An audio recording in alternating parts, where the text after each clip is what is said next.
এই মুহূর্তে আমার হাতে রয়েছে আমন ধানের চারা। এই চারাগুলো কিন্তু মাঠে এখন লাগানোর উপযুক্ত সময়। এই যে চারাটা লাগাবো, এই চারা লাগানোর ক্ষেত্রে এটার বয়স কিন্তু অত্যন্ত গুরুত্বপূর্ণ বিষয়। অনেক সময় আমরা বয়স হিসাব করে রাখি না, কিন্তু চারা দেখে আমরা এটা চিনতে পারবো। এই যে একটি চারা, এই চারাটা কিন্তু আদর্শ চারা।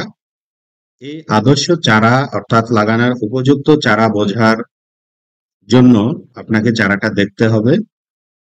এই চারা যদি আমি পাতা গুনি, তাহলে কিন্তু আহ, এর যে পাতা রয়েছে এটার সংখ্যা নির্দিষ্ট। আমরা বলি যে আদর্শ চারার ক্ষেত্রে 4টি পাতা থাকে।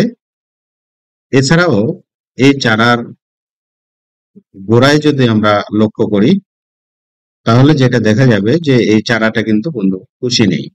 আমরা আরেকটি চারা যদি দেখি, এই যে চারাটা, এই চারা দেখেন, এর গোড়ার যে প্রথম পাতাটা ছিল, এর যে লিপ শীটের অংশ, এইখান থেকে কিন্তু আরেকটা চারা বের হয়ে গেছে।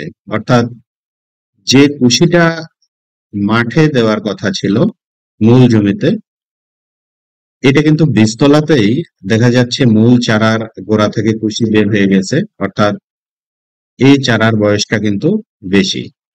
এই চারা যদি জমিতে আপনি লাগান, সেক্ষেত্রে এর যে কুশির সংখ্যা, এটা কিন্তু কম হবে। কারণটা হচ্ছে এর বয়সটা বীজতলায় বেশি হয়ে গেছে। এই জন্য লাগানোর জন্য আদর্শ চারা হচ্ছে এমন চারা, এই চারার গোড়ায় আর কোনো কুশি বের হবে না।